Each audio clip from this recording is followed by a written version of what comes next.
that we have undertaken to amend the community volunteer guards that was enacted, law that was enacted in the year 2000.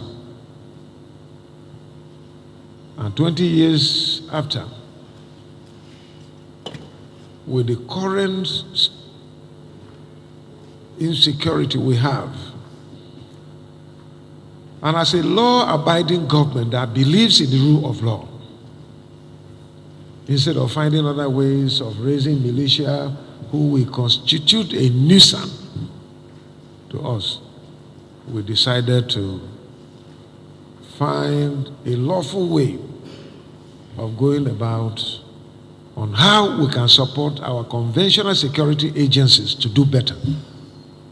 And this is why we dusted this law, and today,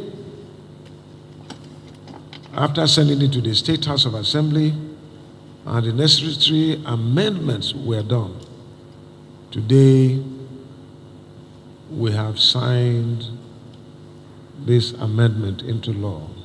And I believe that it will go a long way in supporting us. One, immediately,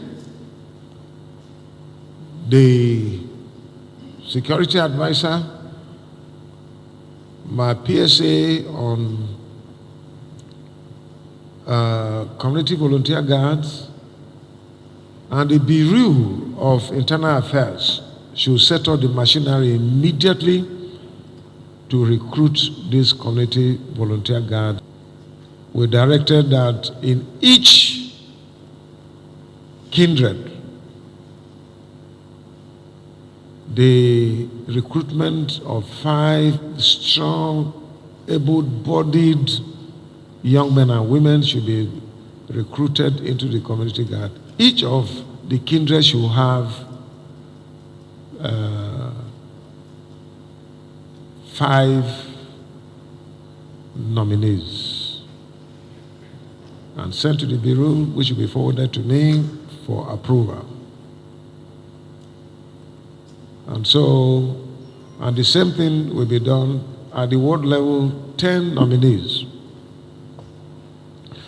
And at the local government too, we are going to have representatives from the council ward who work together to ensure the management of the community volunteer guards in the area. That is the minimum. They can recruit more because it is a community volunteer guard work. So it's not going to be paid. Those people who are going to be recruited, the guideline is that you have to be between 18 years to 50 years. And you must also have a means of livelihood so that you are not tempted to do the unneedful. So that is the guideline, and I believe of any sort. It is a community matter. Those people will live with those communities and work there in those communities. And I believe that if we effectively comply with the provisions of this law, I believe that these community volunteer guards will complement what the conventional security men are doing, and everybody will be at peace. But especially when the people themselves support the community volunteer guards and the security agencies. That today, in Benue State or elsewhere in the country, there are challenges. The funding is just one aspect. At the state level, we try to complement what the federal agencies, the security agencies, and the issue of manpower. They are grossly inadequate.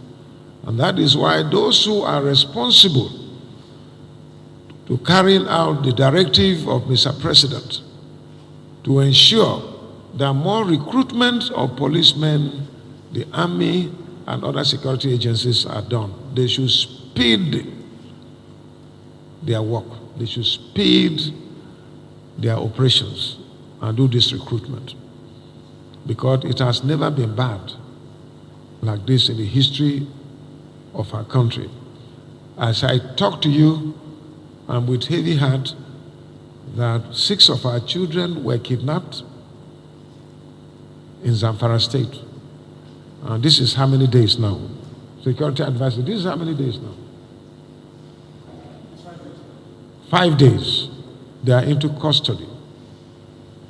This is very, very sad. And these are children. 3 girls, our own children,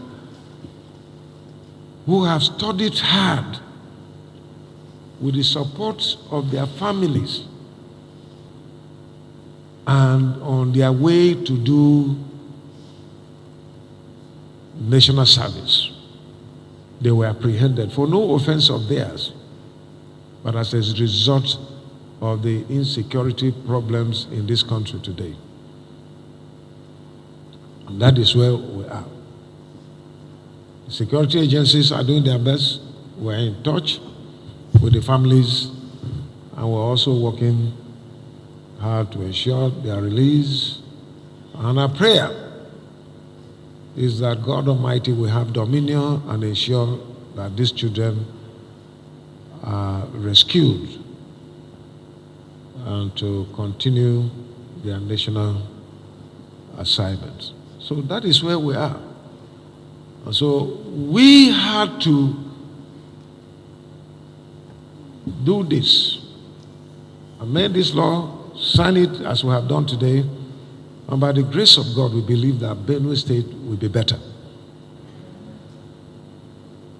Criminality of kidnappings, Fulani herdsmen, armed robbers, revenue collectors, who impose themselves, they are not government appointees, they collect this revenue and pocket, and government is suffering. How can you say that Benue State government is accounting for just 300 million in revenue in Ajia? It is unbelievable. And that is why I had to start the process of reorganizing the BIRS. Because every Benue man and woman should be working towards ensuring we have that. Because what is happening, we don't know what will happen tomorrow. And so we have to prepare. We have to be proactive. Thanks for checking out SYMFONI on YouTube. Please be sure to subscribe and like our videos for updates.